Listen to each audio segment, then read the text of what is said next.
Welcome to Establish a Million Divisional Round, the second last show of the season. Is that penultimate? I always screw up penultimate. Is this the penultimate show, Drew?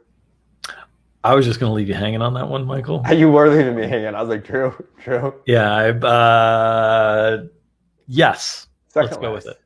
Okay. Let's go with it. The penultimate Establish a Million of the 2025-26 If not, we just have to do another show. NFL season. We are going to be talking about the 4-game slate on DraftKings. FanDuel made their main slates the separate 2-2-gamers. So generally prefer the 4 gamers each year. So shout out to DraftKings for doing that. This one is a little bit ugly, but we're going to dig into it. Don't have a ton of takeaways from last week. Just, even on a small slate, a 6-gamer, or if you played the chopped up slates, we had some pretty low owned receivers that were cheap, put up huge scores. Jalen Coker, Romeo Dobbs, and then Demarcus Robinson, Christian Kirk in particular, were really low owned. So it is possible, even on these small slates, to find a meaningful difference maker that the field does not. And then Josh Jacobs on the 6-gamer, I played too much of. I kind of willingly played the chalk, but he ended up even chalkier than I expected. And then, of course, it's easy to say that after the huge failure, but that kind of sunk all my teams. Christian Kirk sort of saved me a little bit from it being a bad week, but played too much Jacobs. Yeah, it was a bad week for me. It's super frustrating because I had so much Jordan Love, but I just had so much Jordan Love with Jacobs. I just wish I would have separated that more in terms of the way that I played. But ultimately, it was a great week for cheap wide receivers to sort of separate and give you cheap low owned wide receivers to separate, which is exactly the way I was trying to play the slate, which is why I had a lot of the Green Bay doubles. Essentially, I had a lot of Dobbs, I had a lot of Reed, I had a lot of Watson. Reed and Watson were meh, but Dobbs was a difference maker. And just ultimately had too much Jacobs with it, which I think was a mistake. Looking back, had a ton of Loveland, felt really good about that. So yeah, onto this slate, which is, last week, the further you get in the playoffs, the better the defenses are, the more challenging the game environments become. You do get some of the best offenses, obviously, as well. But it just gets more and more challenging to find the spots that you really want, that you're really comfortable kind of attacking. And I think that's, the slates also get smaller. 4 games versus 6 is a difference in terms of what you can choose from. So it's definitely a more challenging slate to feel really excited or confident about plays that the field is not already very excited and confident about. Yeah, you also lose a little bit of the potential edge in seeing something someone else doesn't, that first week of the playoffs. Now they've seen it. Obviously we got 2 teams that you haven't seen yet, but some teams that you have. As always on these slates, you want to be open in MME to different types of rules. I think the stacking rules for this slate could vary pretty widely by quarterback, with some Josh Allen stuff that we'll talk about that could be less correlated, and then some of the other quarterbacks you might even get into triple quad stacks. It's definitely a slate where one game could really rule the day for sure. There's going to be late swap on this slate.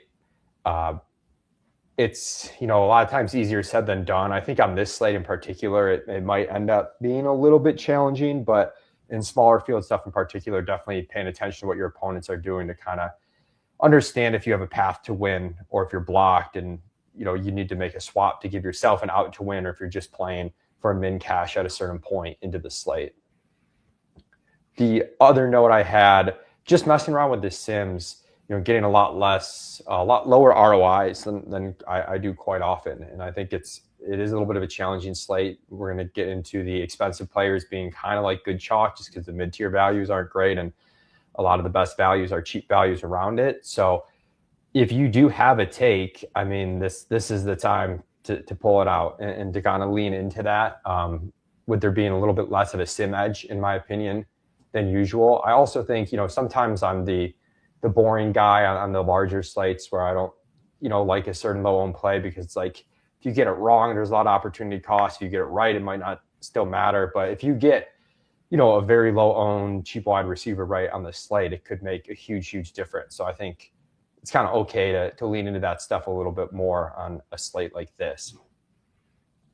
At the quarterback position, we'll go through position by position with all this. We won't do game score since that's essentially what the quarterback position is going to be. I guess I'll pull them up, but we're going to go through it by quarterback. You see on DK, it's actually pretty tight. And this is kind of how I have the quarterbacks. It's like you've got 3 games you can play both sides of, and then 1 game that game scores absolutely hates. The Sims align with game scores, where, for what I've seen so far, which is staying away from the Houston-New England game, has by far the lowest total on the slate at 40.5. Everything else is between 45 and 49-ish range. And there are some weather concerns in that New England-Houston game we'll kind of see, but it's more so just a really, really good Houston defense. New England offense didn't look sharp. No Nico Collins. It just doesn't project to be that high scoring. The other game with some minor weather concerns is Rams at Chicago. It's going to be very cold. I think the wind chill is like 10-ish degrees right now, about 15-mile-per-hour winds. What we've kind of seen historically, and Chris Allen's going to feed me some data to kind of support this, is you do start to see play volume dip a little bit in these really cold games, but you don't want to, and we've kind of got play volume docked a little bit, pass rate docked a little bit, but not a ton. We've seen, I'll use any excuse to bring up the Josh Allen perfect game, but that was like a 0-degree wind chill game against New England in the playoffs a few years ago. So you don't want to go overboard. That game still has the highest total on the slate at 48.5 by 3 points. Yeah. And, just quickly in terms of like thinking through how, in what types of games could potentially, bring the really high scoring outcomes. I think you have to think through like which games might produce explosive plays. And because I think in general, like against good defenses, it's harder to continuously like go down the field consistently and score. And I think the Rams and Chicago are 2 offenses that have been able to generate a bunch of explosive plays. Seattle and San Francisco are the 2 offenses that have generated a bunch of explosive plays.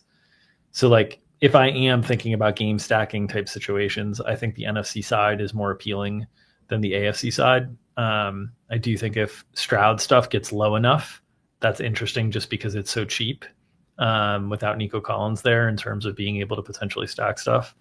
But I think what you're also going to see on the slate at the quarterback position is ultimately like it's so important to save salary at quarterback because of the high skill play, the highly projected skill players with Puka Nacua, Jackson Smith-Njigba, and Christian McCaffrey. That ultimately, like I think most of the ownership is gonna funnel to like Darnold, Nix. I don't know if Purdy will grab much. Darnold, Nix, Caleb is my guess is where like ultimately ownership flows. I know we have it very spread right now, but I think it'll actually end up condensing a little bit more. I think Josh is going to end up being like fairly modestly owned. Like he could be the 5th highest quarterback in terms of ownership on the slate, something like that, just because of the nature of the slate and the strength of the skill players. Yeah, and something I was thinking about when you were mentioning these games that could have explosive plays, not necessarily explosive plays, but we saw Ben Johnson be like hyper aggressive on 4th downs, knowing they were an underdog against Green Bay. There's maybe a level of variance that our sims aren't capturing the way that they work in that game that, whether he's successful or not can kind of help the offenses both ways. If he's unsuccessful, you get short fields for the Rams. They score quicker. It's good for their players. And now Chicago's playing even more aggressively from behind, and that's good for their players. So that game, I would say, I might mentally boost the quarterbacks a little bit or actually boost them in solver, not because I necessarily think they're going to score more, but just to maybe help capture that variance somewhat. I think that game ultimately ends up the most popular. We'll talk through it when we get to like the positional stuff. I think there's a lot of different players that are in play in that game. So there will still be ways to play it a little bit differently, potentially. But I think in terms of like game stacks, my guess is that ultimately Chicago and the Rams are by far the most popular. Then I think it's going to be San Francisco and Seattle that is the next most popular. Then Buffalo, Denver, and then I think Houston, New England in terms of like popularity. So in terms of like good quarterback plays or situations for me on this slate, I'm pretty interested in anybody against San Francisco's defense at this point, and pretty interested in anybody against the Bears defense. I think those are the two defenses that are just like meaningfully worse than all the other defenses that are left in the tournament. And so I think Darnold, even with the Q tag on the injury report, with the oblique thing that popped up out of nowhere, and I think Stafford are both going to be players that I'm going to probably tilt some exposure to. I'm at the point with Josh that I think the ownership might get me into Josh a little bit more than I anticipated kind of coming into the week. And then I think Bo might end up being a little bit overplayed for my taste. Just because I guess the way that I put it is I think the way he's going to be played is very popular. Like I think anybody playing Bo is probably going right to Sutton. And then maybe Harvey tacked on with the Bills struggling against the run. And I think if I play Bo, I'm going to get a little bit more weird. I have a lot of respect for the Buffalo pass defense, and I had that last week, and that's why I was kind of like shying away from the Jags wide receivers. Unfortunately, Parker Washington kind of buried me on the 3-game slate. But I'm probably going to lean a little bit away from Denver of the cheaper, chalkier quarterbacks in hope that Sean McDermott and the Bills can like make things weird and difficult for a young quarterback again. Yeah, as a Bills fan, I'm terrified of we're on like our 4th or 5th safety of the season. Yeah. And, that's kind of when Parker really went off in that game is when Jordan Poyer went out. But that's I can't get too ball knower. I don't know ball. We'll get back to the pure stats. And Nick's the projection does feel high. I've checked it. We just have a decent rushing component, and their team total is pretty high that he stays there. Yeah. But I agree, it feels a little high. I guess there's a few quarterbacks I want to dive into. You brought up Allen. I think that's one to dive into. And it's really difficult. The kind of issues with Allen in the regular season, in a weird way, you'd think would go away in the postseason, because it's like, oh, you just stack them in the postseason because the slates are smaller and you just take the chance. But his rushing touchdown upside really goes up. We're like pretty pessimistic on his passing touchdown projection because we just have more QB sneak touchdowns, designed rush touchdowns for the team in general. It's really difficult to know what to do because on one hand, if you are uncomfortable stacking him, I'm just like, well, he doesn't project that much better than anyone else. You kind of need the salary. It's not a good correlation play if you're afraid to stack him. Why are you playing? The only reason you're playing him then is just that he has this ceiling the other quarterbacks don't have that you're hoping to get. And that's where I think you would really want the ownership to be low. If I play Allen, I'm probably not playing a ton of teams this slate. I'm not even sure who I'm going to play quarterback. If I play him, I'm probably going to try and go the stacking route, but it's difficult. Shakir's one of the few mid-tier values that pop. So like Drew says, that the people who play next are going to play Sutton. I assume a lot of the people that play Allen are going to play Shakir, but there is a ton of variance on the back end with the wide receivers where they all might just be bad plays, which is what we have. I might take a shot on Keon Coleman. That's the one that, I want to think through a little bit more there, just because there's a chance he's out there for like 75% of the snaps on a 4-game slate, and he's 2% owned or whatever. So that's the one that if I convince myself on Keon, I'm more likely to play Allen. If not, I might just end up going elsewhere. Yeah, on Allen, a couple of notes for me. Still open to playing Allen with Kincaid. Still think like ultimate ceiling can come through the tight end. There is going to be opportunity cost at the tight end on this slate. Like a lot of good tight end values have popped up because of injuries to tight ends or their teammates. I also wanted to note, like, if I'm playing Josh Allen on this slate, I kind of think you want to be playing Kyron Williams with him, because I think Josh's ultimate, like the way that he's best on this slate is in a way that the Rams passing offense isn't nuclear.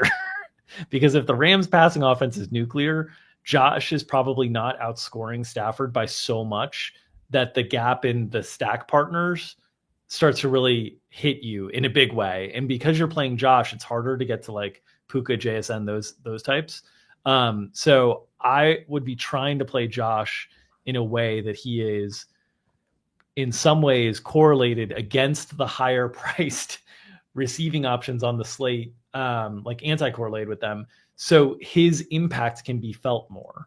So I'm more interested in Josh with like Seattle running back, with Rams running back, a little bit more, and hoping that the passing games are just a little bit more muted, and that allows Josh to separate and the lineup build to separate. So that's one of the ways that I'd be thinking through trying to play Josh on this slate. Agree that like you can get into Keon or Cooks.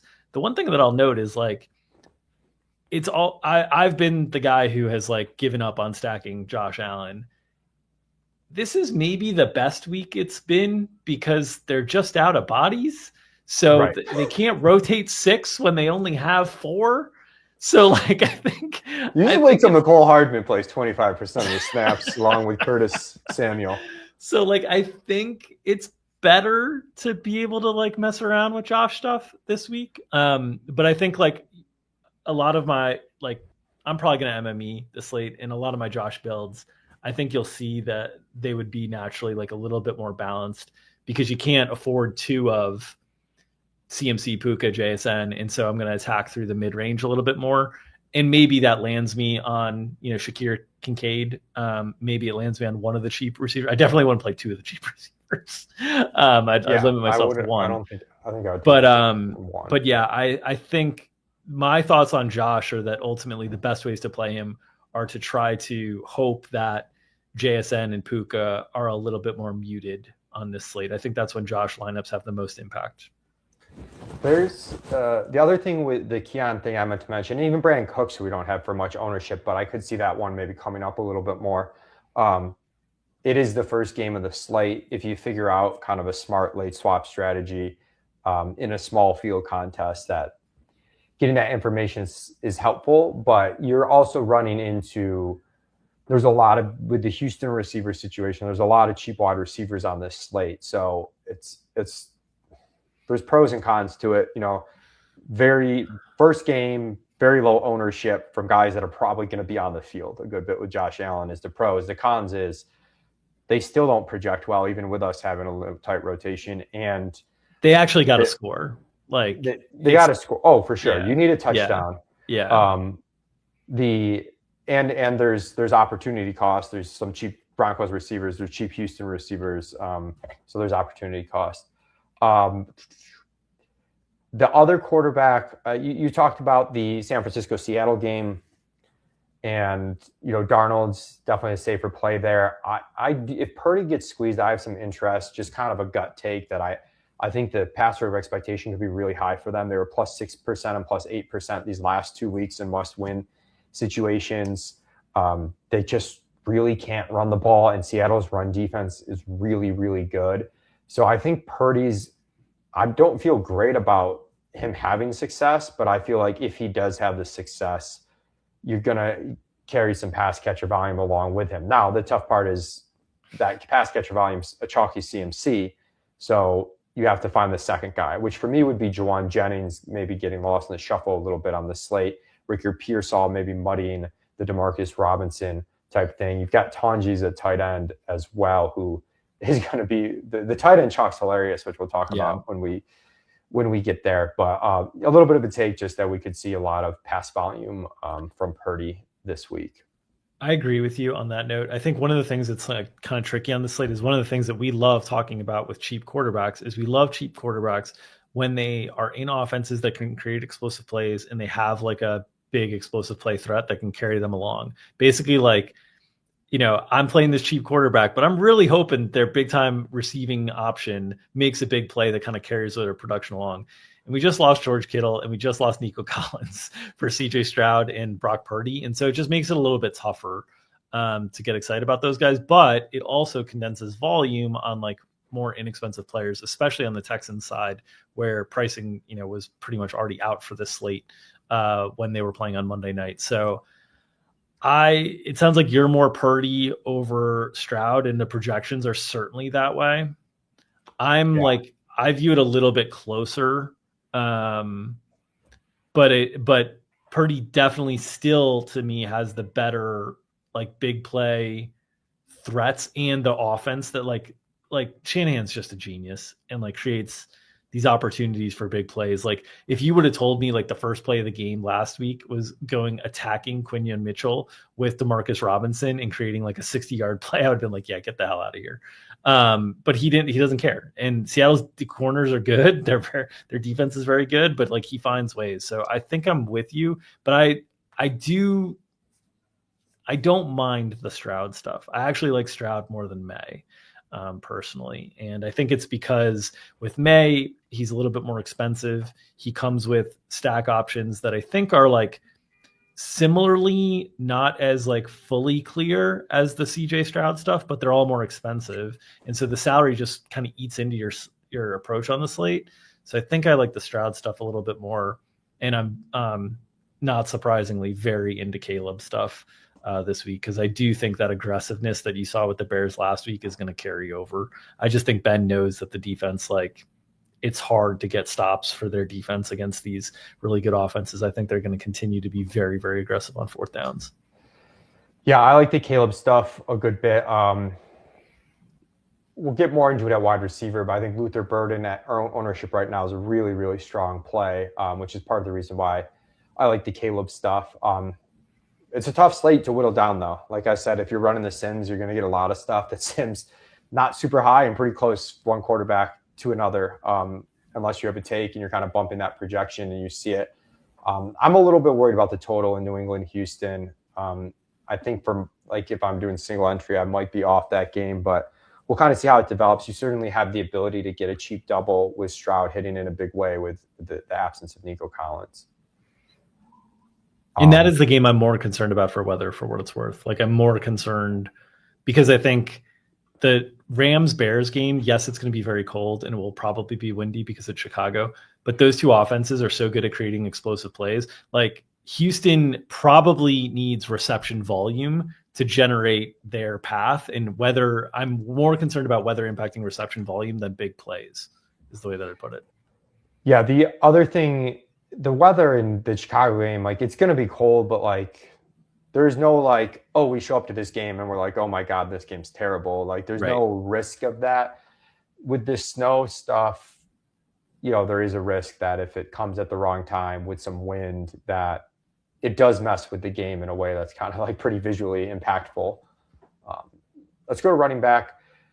A lot of CMC chalk. I think in small field, he could be even higher than the 53% we have as I'm playing around with stuff, just because it's not a great running back slate, and there's good cheap wide receiver values. Drew was talking to me about it before we went live, so I could see CMC really getting up there. His over under on receptions in the props market is like 6.5. It is juiced to the under, but that's pretty nutty for a starting running back, even with the lack of rushing efficiency we're anticipating for this game. He is the running back more than any running back on this slate that projects for the highest percentage of his team's touchdowns, and he gets the huge reception volume. So not telling anybody anything they don't know on CMC, but that's why it projects for so many points, even in a matchup that's not great on paper, certainly. And the team total for San Francisco is one of the lower ones on the slate. I think it's the lowest outside of that New England Houston game. They are at 19. Houston is at 18.75. So they're kind of almost tied with Houston for the lowest total on the slate. And that's factored in, and CMC still projects, super well. The other chalk is RJ Harvey. Bills do get Ed Oliver back. Not sure how much of a difference that'll make or not, but regardless, they've been a pretty big run funnel. Interested to see how Denver chooses to attack in this game. If they try to hide Bo Nix, generally Payton's been pretty aggressive in spots, and their pass driver expectation trended up over second half of the year. But with Buffalo increasing rush attempts and rush efficiency, and Harvey stretching together a few games in a row here where he's gotten 4, 5, 6 targets, he's the best mid-tier value. And he doesn't have the split concerns that you get in Seattle, you get in LAR, which keeps the ownership a little bit tamer in those spots. Yeah, I'm in this weird position where I like CMC less than Puka and JSN this week. But if you are finding replacements for JSN and Puka in your lineups, the cost of the wide receiver position is such that you can save a lot more salary to get like two of the three if you go with some cheap wide receivers. If you bypass CMC, the cheapest running back you would like viably play is like 5,300. So you just are not getting the salary savings. So I'm trying to figure out how I'm going to try to attack my position that I'm like a little bit more concerned about CMC like breaking things than or I'm a little bit more concerned about Puka and JSN absolutely breaking the slate than I am CMC. I think CMC's like 50th through 65th percentile outcomes is probably better than those guys, but the 80th beyond are the ones that I'm a little bit more concerned about. And so I want to get into a bunch of the secondary running backs. The question is ultimately like how much ownership do they all carry? I think Harvey is for sure going to carry the most after CMC. And then I think there's a chance that one or two fall through the cracks. And I'm trying to figure out who those one or two could be that fall through the cracks, because I think those are going to be the plays that I most like on this slate. I know I'm really going to try to play Seattle running back very heavily this slate. So Charbonnet and Walker, I'm probably going to try to be over the field on both. I just think the 49ers run defense is a real disaster. And I think Seattle, like, I think I get more bang for my buck if I find one of those guys hitting in a big way than I do JSN. And I don't trust the rest of the receiving core. And then I'm probably like, the tricky part is if I play a lot of the Seattle running backs, if I play a lot of Kyren, I'm sort of naturally starting to get away from Puka and JSN a little bit more. And then maybe I'm back to CMC. And so like all these paths for me sort of like lead to an annoying amount of CMC relative to how I feel about him. But I think like I'm pretty into the Seattle running backs, and I'm pretty into Kyren, and then DeAndre Swift are the pieces I'm like pretty excited about this week relative to what I think the ownership could come in. But I also, like you were mentioning, you think James Cook might be a really good play. I could see James Cook coming in at like 14% this week. Like I could see him being like completely lost in the shuffle because people are trying to prioritize CMC, Puka, JSN. Yeah, and I do think Cook is a strong play. The Bills, look, they're going to come into this game and they're going to hope that they can find the run game. I think last week, one, it didn't work, but two, they maybe had a little bit more confidence throwing the ball. They are just so banged up at wide receiver.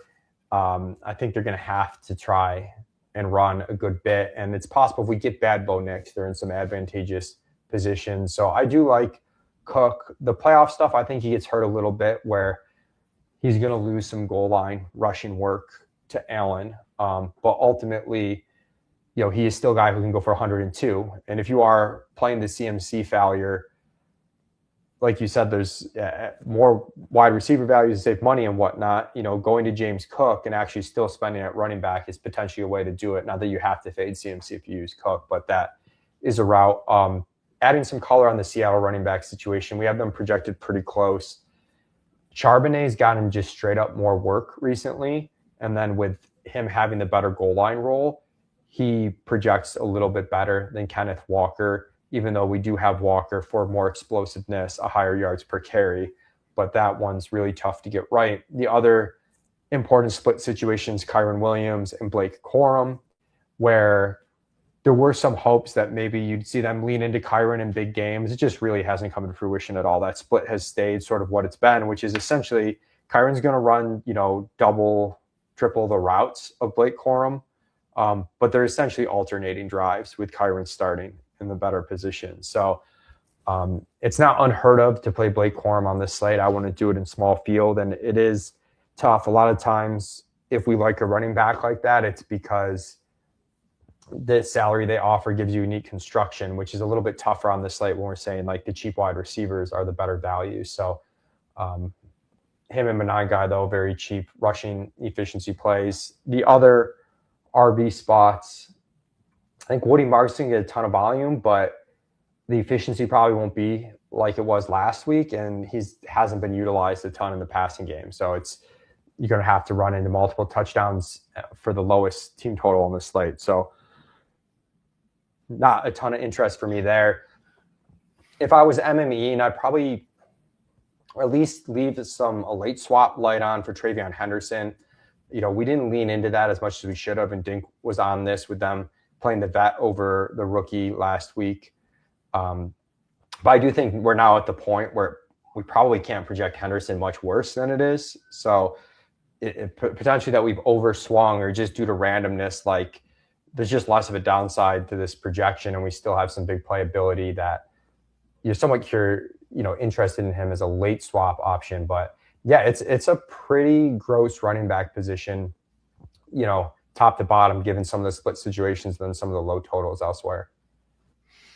Yeah, I like playing around in that secondary group of plays, like the Woody Marks, the DeAndre Swift.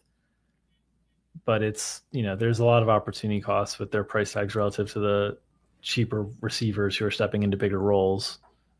The big question is if, do those guys, can you get those guys at single digits on this slate? The cheaper running backs, or like the ones that you just mentioned, where it's like I think he will, but we'll see. It's still. I think the slate is going to shape up to be a 2 tight end slate. So I think it's going to be just 2 running backs for most of the builds. And I think if it's just 2 running backs and like CMC Harvey combined for 100% ownership, then you're looking at just 100% spread across, 2, 4, 6, like 7 or 8 guys, And so I think a couple guys have to crack under there. Not that it's going to be, just 200. Some lineups will have flex, so it'll be like 215%, 220%, something like that. But I think that's going to happen. So I'm trying to figure out who that's going to be. I don't think Cook will be single digits. I think the single digit candidates are like Woody Marks, maybe Swift.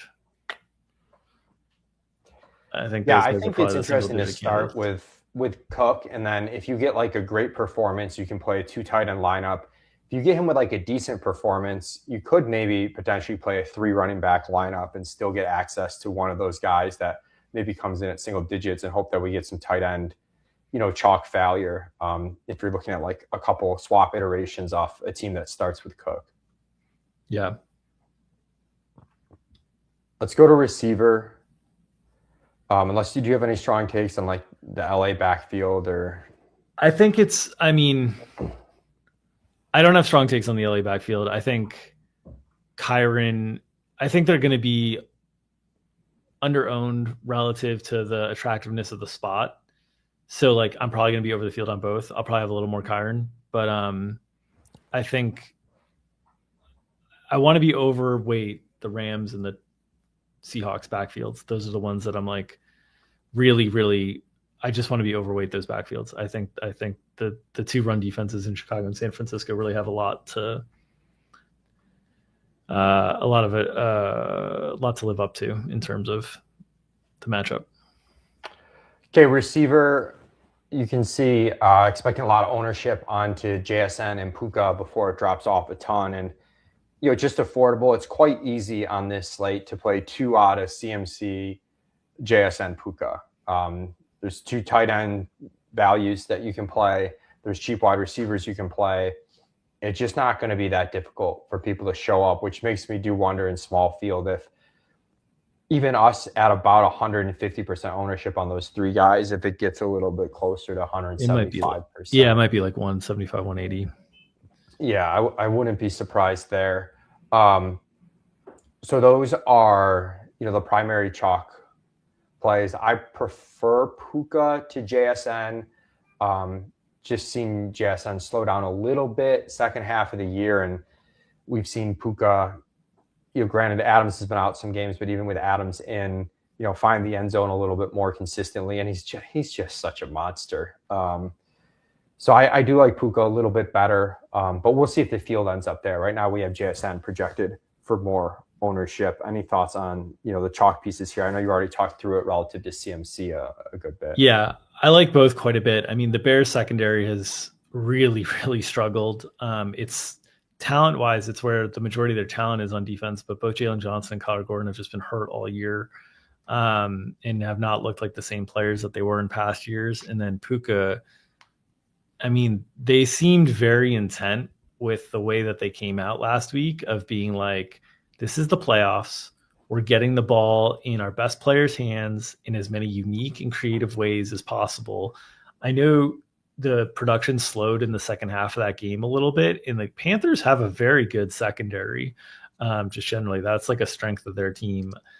I think it's a really good spot for both Puka and JSN. So I want a ton. I think it's so easy to see explosive plays happen for those two guys against these defenses where you're sitting there with CMC and you're like, okay, great. I've got my 16 carries and I've got my 12 targets, but I'm sitting here at 87 yards. And there goes Puka in the last game of the slate. And he just got 87 yards in his first 2 catches. And it's like, okay, cool.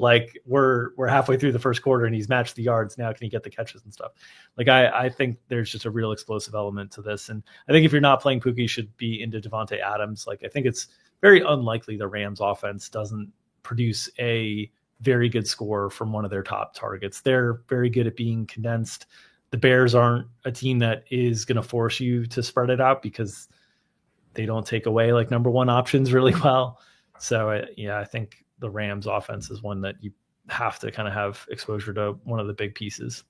Yeah. And I'm going to play more Puka too, just looking at it too. I think from a floor perspective, generally we're most concerned about ceiling, but on these small slates where you can win with a guy just putting up 20, where it's maybe not a great value, I think Puka is a lot safer to do that from JSN, just from a team pass volume perspective.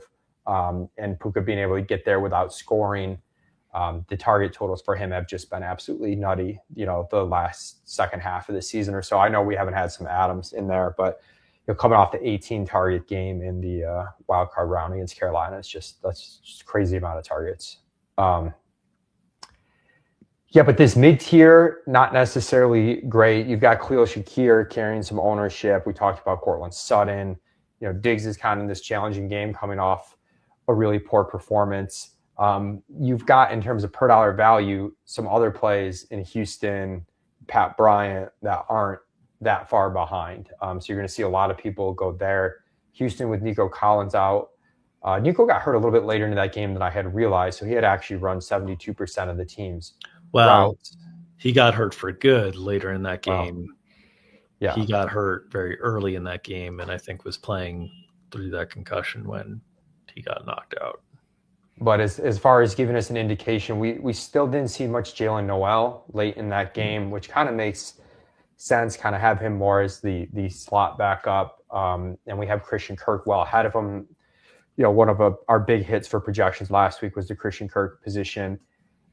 People might be thinking this projection looks light now after he goes nuts and there's no Nico.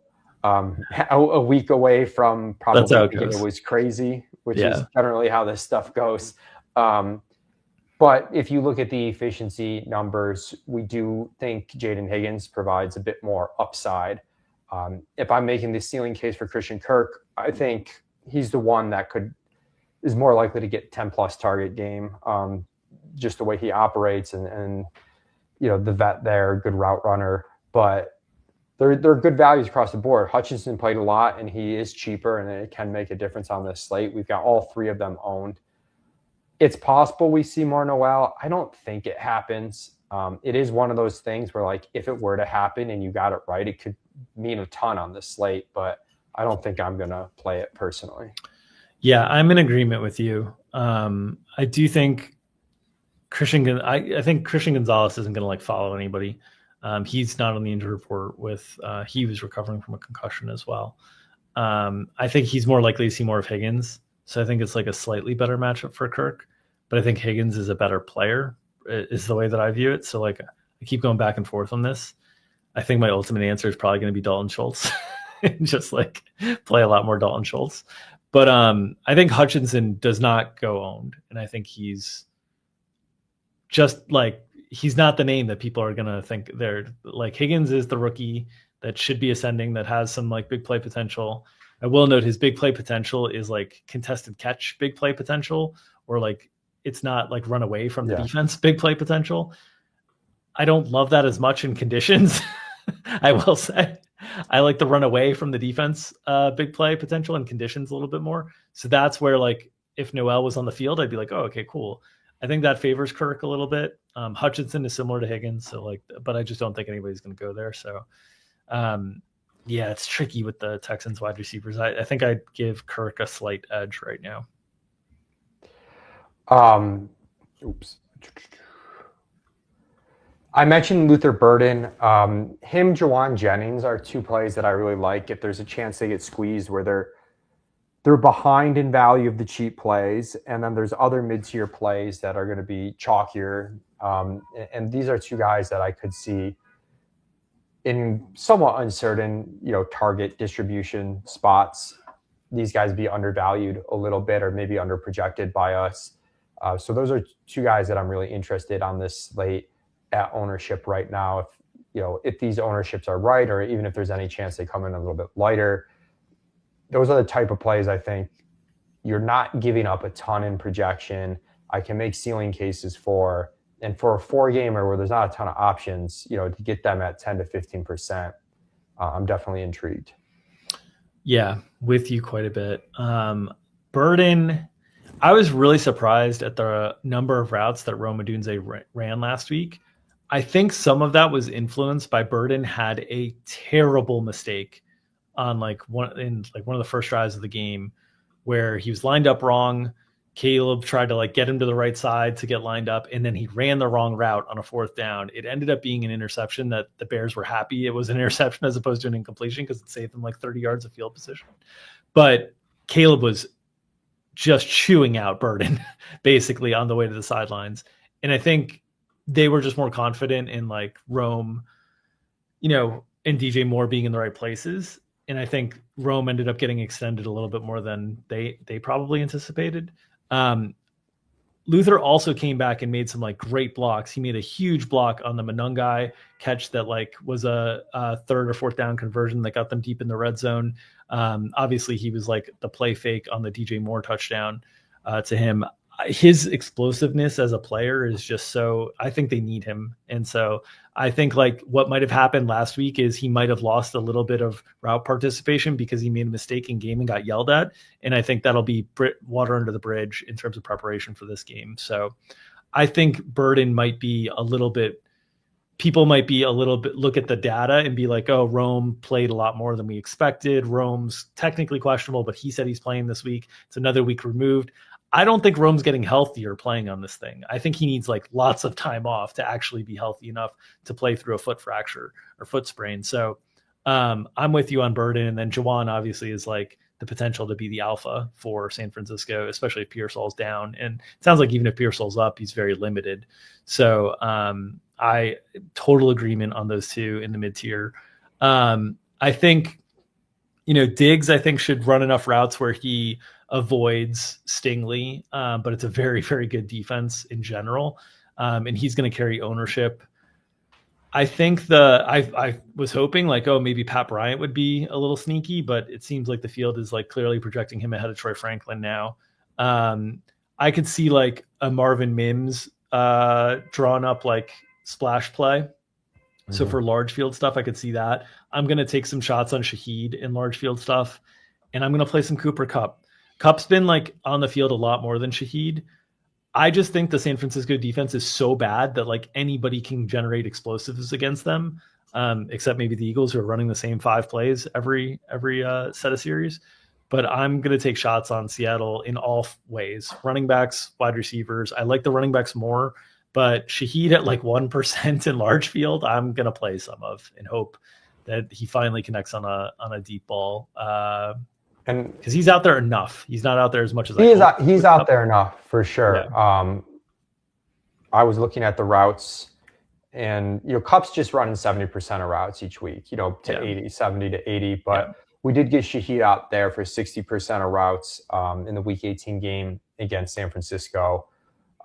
He's going to be out there. He's hasn't been targeted to him, but these are the types of plays that if you are utilizing the Sims on Solver, you're going to want to lock them in some lineups to just make sure you test enough, possibly bump them a little bit. But there might be some values in the red that still sim well, unlike on a usual week, especially because there are a lot of receivers that maybe project as decent values that aren't big play guys, and the distributions will pick up on Shaheed's ability. We have a very high yards per catch on him relative to the mean receiver. We went through the Buffalo stuff, I think, already, but just to reiterate, they activated Curtis Samuel off IR. Tough to tell how much he's going to play. He hasn't been practicing, and now he was full practices this week, so that situation's a little weird, but they're desperate. Ty Johnson's questionable, which is kind of a big thing. They had, at least late in the game, Shakir picked up some of the Ty Johnson role. I can see Curtis Samuel doing that this week. And I said, I think there's a chance Keon Coleman's out there for 75 to 80% of snaps. Now he's going to play a lot of the run blocking snaps that don't mean anything. He actually probably played more than people realized last week because he's playing those snaps. But they are just extremely thin right now. Probably going to see a lot of 2 tight end stuff from them too, though. Yeah, and I would rather take a shot on Shaheed than Curtis Samuel as an example, just because I know Shaheed's going to be out there a decent bit. I have no idea how healthy Curtis Samuel is. He has not played in a very long time, and he is a player who has struggled to maintain health. And sometimes these guys rush themselves back and they're not able to play very much, or they re-injure, different things like that. So just if I'm messing around with Bills receivers, it's the guys that I know are healthy, which is Cooks and Keon Coleman for me. I'm not messing around with Curtis Samuel.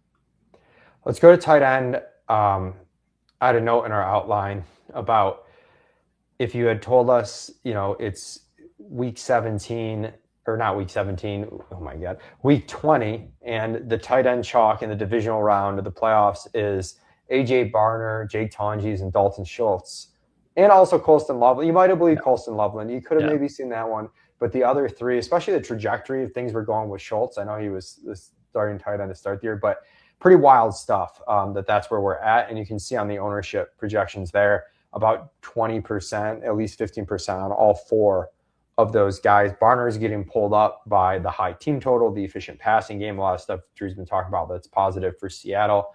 And then, the other guys are, I don't want to say just volume plays because Loveland's been extremely efficient from a per route run basis, but Tonges and Schultz are just kind of they got to get targets due to injuries. Schultz, we saw even when Nico was in there, some pretty big target games from him.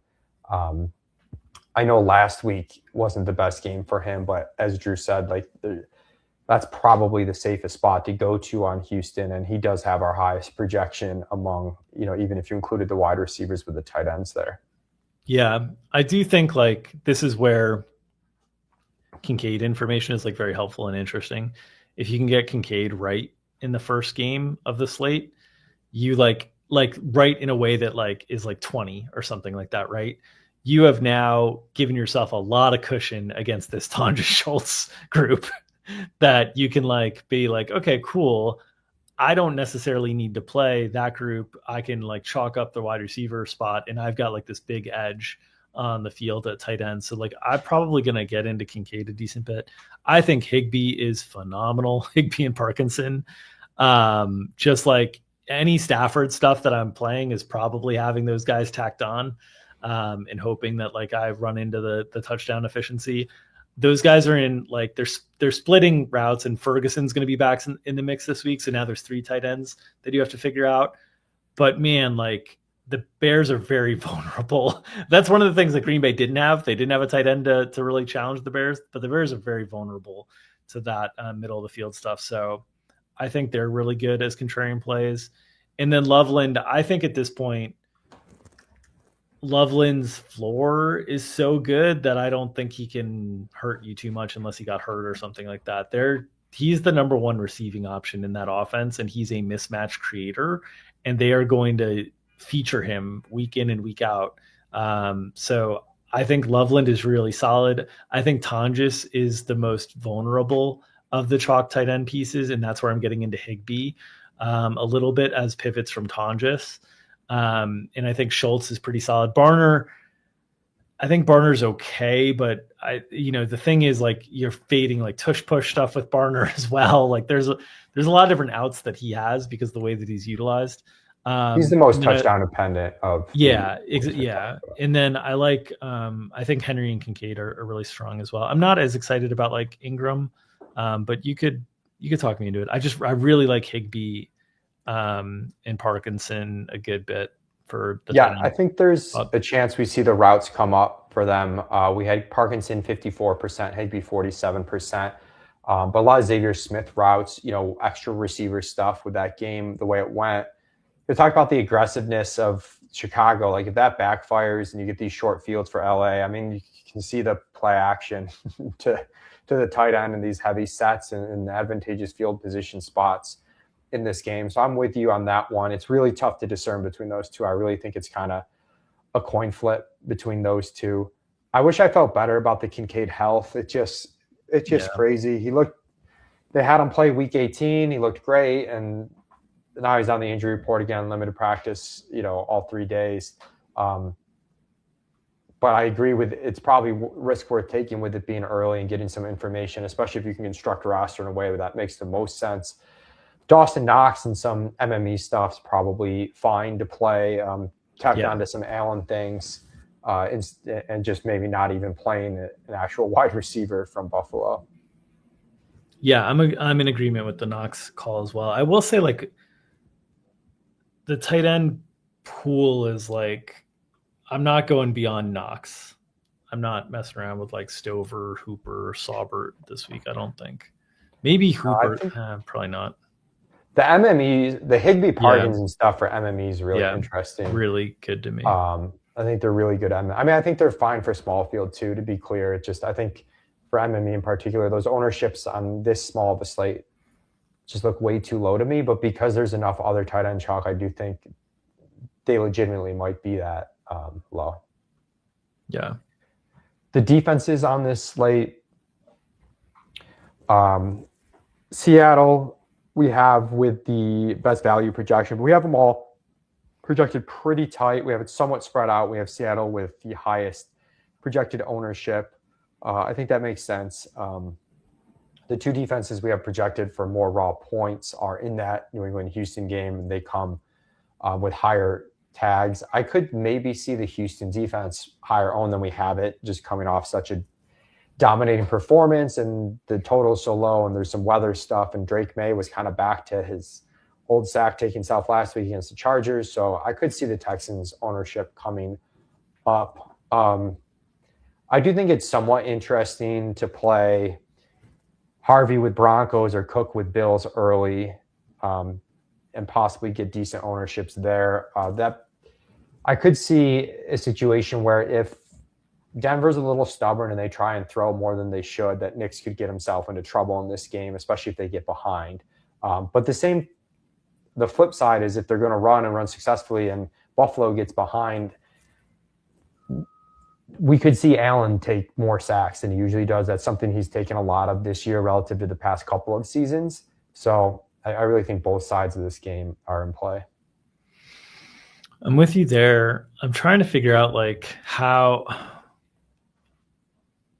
high does Seattle ultimately get, because every dollar kind of counts. That's where I'm trying to figure out. I guess that's why Texans ends up with this gap, is that $200 like matters on this slate. But man, I think I feel better about the Texans defense than I do Seattle's defense in terms of the ability to generate sacks. But Purdy is definitely downskill players in a way that might make him a little bit more turnover prone as well. So those two defenses, I do think have the chance to separate though. Like they're so talent wise, I think they're really, really, really strong. I forgot who you were talking about last week as a quarterback that throws with anticipation. Maybe even was Purdy. Yeah. Which is, it holds true this week. Yeah. You can see some big mistakes if there's a miscommunication or there's a misread. Yeah. I think I'll probably end up at these ownerships. I'll probably end up with a good amount of Bills, man. Like, and just hope that bad Bo Nix is out in full force.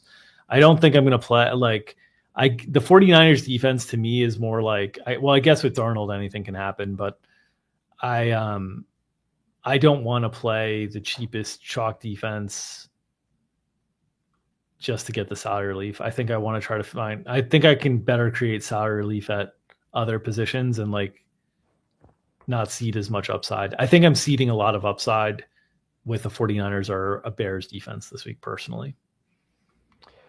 Yeah, that makes sense. And I think, the one spot the Sims kind of agree on is at defense there, that the Seattle defense right now is over-owned. Yeah. Just with it being tight and there being cap relief options elsewhere. I don't know if I can get on the San Francisco defense, but that's your max leverage. But they're also owned because they're so much cheaper. So really both sides in that game are pretty owned. Yeah, I think, man, I'd be surprised if the Patriots defense is more owned than the Texans defense. I'll say that. Like they're more. Yeah, I think I'd be shocked by that. That's probably wrong. All right, let's go to flag plants here. The penultimate flag plants of the season. I did want to note one name that I didn't mention at wide receiver. In the mold of like on the field and on the field enough and not owned is DJ Moore, by the way, as well. Like didn't touch on him, but because we talked about Luther Burden so much, but I think he's in the mix as well. All right, how are you feeling about flag plants? Last week I had Strange and Ramondre. Ramondre, like I got the roll, didn't get any touchdowns, and Strange like had a touchdown knocked away and it was not a good flag plant.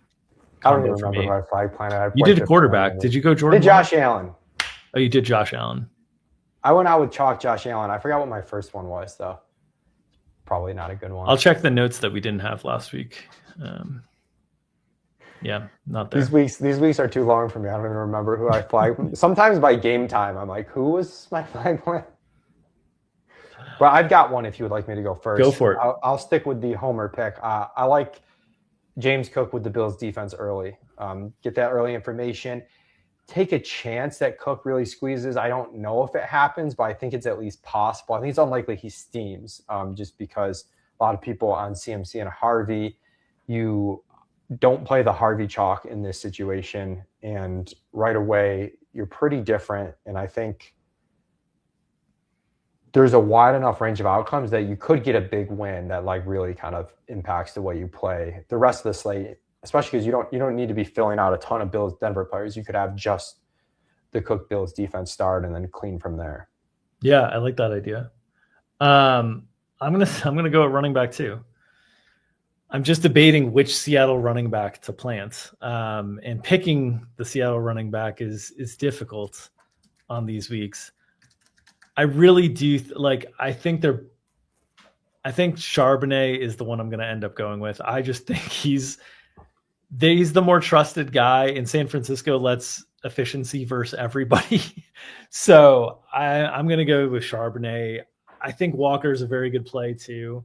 The extra $200 like savings is a little helpful. They're both going to be owned, I think, in the mid-20s, but I think they can both. Either one of them, I think there's a lot of success to be had here for Seattle's offense. And I think there's a chance that even both of them could get to 20. Like, I think that's how much success the Seattle running game could have. So I'm very high in the Seattle box, but I'll go with Charbonnet as my first flag plant of the week. I mentioned at receiver liking Luther Burden and Jawan Jennings in that mid-tier range as the non-chalk mid-tier, and the mid-tier in general could get overlooked there. So I'm going to stick there. I'm going to go with Jawan Jennings with a chance the target share ends up really high with Pierce all banged up. No George Kittle. Also just have a little bit of a gut feel that we could see a really high volume San Francisco pass off if they can generate enough play volume. That was the problem in the Week 18 matchup against Seattle, was they just were so ineffective that they couldn't generate the play volume. But if Seattle's making big plays, which they can do, and San Francisco can have a modicum of success, the play volume combined with the pass rate could really lead to a very high target day for Jawan Jennings. I love it. I desperately wanted to go with one of the Chicago wide receivers. I actually do think Rome is alive in large field stuff.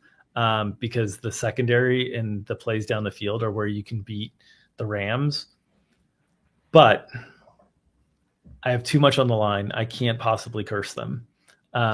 So I'm not going to do that this week. I think the best GPP play at the tight end position this week is Tyler Higbee. I just think 3,200 is too cheap for Tyler Higbee. He's going to be out there enough. I think the Rams will have success moving the ball pretty consistently. If he finds the end zone, if he comes within 2 points of the top guy, the non-Loveland division, the Schultz, like Henry Kincaid, he's going to be, that salary relief is going to matter on this slate. And I think the salary relief at tight end relative to the salary relief at wide receiver, I think you can get more ceiling or as much ceiling on one of these cheaper tight ends. And I think it's harder to find that at the wide receiver position. So I like going all the way down to Tyler Higbee this week in what I expect to be a shootout in the Rams-Chicago game. All right, that'll do it for us on this edition of ETM. Appreciate everybody tuning in, and best of luck in all your contests this week.